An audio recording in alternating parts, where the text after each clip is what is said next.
नमस्कार प्यारे बच्चों, आज के क्लास में आप सभी प्यारे स्टूडेंट का बहुत बहुत स्वागत है।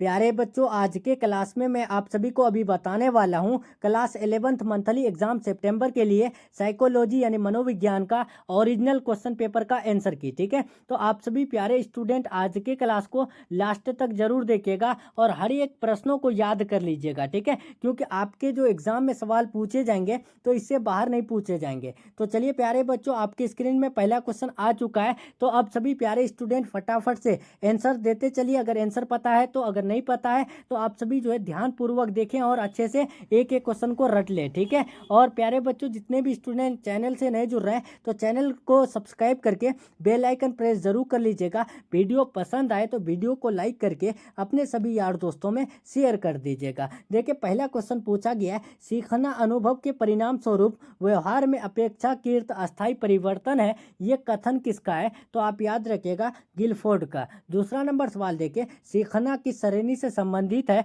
तो आप याद रखिएगा मानसिक प्रक्रिया से और व्यवहार से, ये तीनों से है। ठीक है, ये दोनों से है। राइट आंसर सी हो जाएगा। तीसरा नंबर सवाल देखिए, सीखना एक क्रिया है जिसके द्वारा हम अपनी अनुक्रियाओं को एक नई आदत में संगठित करते हैं, ये परिभाषा किसके द्वारा दी गई है? तो तीसरा का राइट आंसर बी हो जाएगा, वुडवर्थ के द्वारा। नेक्स्ट 4 नंबर सवाल देखिए, कौन सा अधिगम संज्ञानात्मक अधिगम है? तो 4 का राइट आंसर ए हो जाएगा, यानी वाचिक अधिगम। 5 नंबर सवाल देखिए, यहाँ पर पूछा गया है कि अंतर्दृष्टि अधिगम के जनक कौन थे? बताइए यहाँ पर, who is the father of insight learning? तो इसका राइट आंसर 5 का ऑप्शन नंबर ए हो जाएगा, कोहलर। ठीक है, कौन है? कोहलर। राइट आंसर ए बिल्कुल राइट हो जाएगा। 6 नंबर सवाल देखिए, अव्यक्त अधिगम में किसका योगदान सराहनीय है? तो इसका राइट आंसर आप याद रखिएगा, बी हो जाएगा, टोलमैन। परीक्षणात्मक अधिगम के रूप में किसको कहा जाता है? तो आपको याद रखिएगा, सॉरी, यहाँ प्रेक्षणात्मक अधिगम के रूप को कहा जाता है,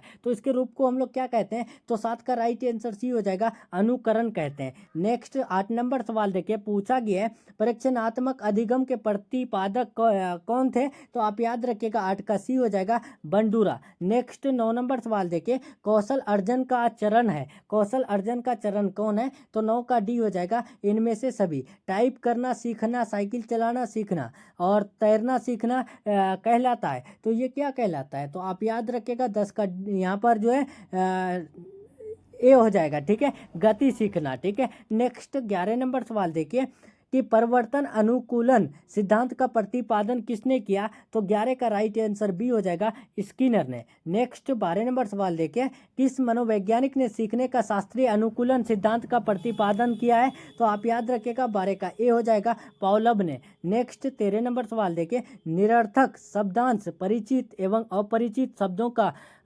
शब्दों द्वारा प्रयुक्त होने वाली विधि है? तो आप याद रखिएगा 13 का डी हो जाएगा, इनमें से सभी। नेक्स्ट 14 नंबर सवाल देखें, डॉट डॉट के कारण प्राणी में आयु के अनुसार परिवर्तन होते रहते हैं, तो 14 का राइट आंसर ए हो जाएगा, परिपक्वन के कारण। 15 नंबर सवाल देखिए, डॉट डॉट की मानसिक स्थिति में सीखने की क्रिया असंभव है, तो 15 का राइट आंसर ए हो जाएगा, यहाँ पर संवेग अवस्था में। नेक्स्ट 16 नंबर सवाल देखिए, डॉट डॉट का संबंध वातावरण से होता है, किसका संबंध वातावरण से होता है? तो 16 का ए हो जाएगा, सीखने का संबंध। उसके बाद 17 नंबर सवाल देखिए, पावलोव ने अपने प्रयोग में भोजन को डॉट डॉट तथा डॉट डॉट बताया है, तो क्या बताया? बताइए। तो आप याद रखिएगा पावलोव ने अपने प्रयोग में भोजन को जो है क्या क्या बताया है? तो आप याद रखिएगा 17 का राइट आंसर अधिगम, अशक्तता, संवेगात्मक अवस्था कहा है। ठीक है, सॉरी, यहाँ बी हो जाएगा, उद्दीपक, अनुक्रिया और परिपक्वन कहा है। नेक्स्ट 18 नंबर सवाल देखिए कि नैमित्तिक अनुबंधन में अनुक्रिया के विरुद्ध कौन सा पीड़ादायक उत्तेजन दिया जाता है? तो आप याद रखिएगा 18 का ए हो जाएगा, दंड।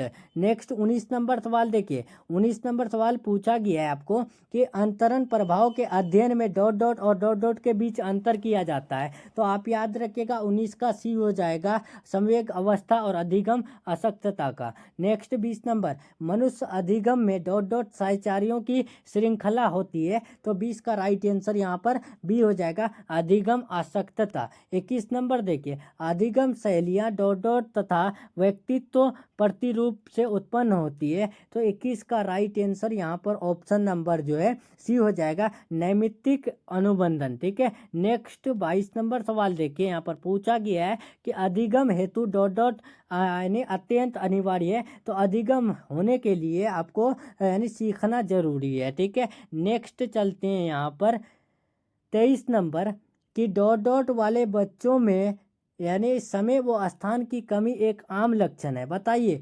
तो इसका राइट आंसर क्या होगा, अधिगम आसक्तता वाले बच्चों में समय व स्थान की कमी एक आम लक्षण है।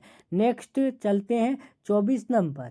24 नंबर का जो है आंसर नहीं मिला है, इसीलिए इसको हम लोग स्किप करते हैं। ठीक है, 25 नंबर देखिए, सीखने के नियम किसके द्वारा दिया गया है। तो आप याद रखिएगा 25 का ए हो जाएगा, थॉर्नडाइक। ठीक है, नेक्स्ट 26 नंबर, अधिगम डॉट डॉट प्रक्रिया है। तो अधिगम एक जो है यानी आजीवन चलने वाली प्रक्रिया है। 27 नंबर देखिए, सीखने के कितने वक्र होते हैं। तो सीखने के जो वक्र होते हैं 5 वक्र होते हैं। 28 नंबर सवाल देखिए, मनोवैज्ञानिक CL हल ने कौन सा अधिगम सिद्धांत प्रतिपादित किया। तो 28 का राइट आंसर ए हो जाएगा, पुनर्बलन का सिद्धांत। 29 नंबर देखिए, कोहलर ने कौन सा अधिगम सिद्धांत दिया है। तो कोहलर ने दिया है अंतर्दृष्टि यानी अधिगम सिद्धांत। 30 नंबर सवाल देखिए, सामान्यकरण की पूरक क्रिया कौन सी है। तो 30 का राइट आंसर बी हो जाएगा, सीखना। तो चलिए प्यारे बच्चों, यहाँ पर आप सभी को मैं क्लास 11th यानी साइकोलॉजी का जो है 30 ऑब्जेक्टिव क्वेश्चन का आंसर की बता दिया। और हाँ, सब्जेक्टिव क्वेश्चन के लिए टेलीग्राम चैनल ज्वाइन कर लीजिए। टेलीग्राम चैनल का लिंक डिस्क्रिप्शन बॉक्स में दिया हुआ है। तो चलिए प्यारे बच्चों, मिलते हैं हम लोग नेक्स्ट क्लास में नेक्स्ट टॉपिक के साथ। तब तक के लिए अपना ख्याल रखें, अपना स्टडी जारी रखें। Take care, thanks for watching.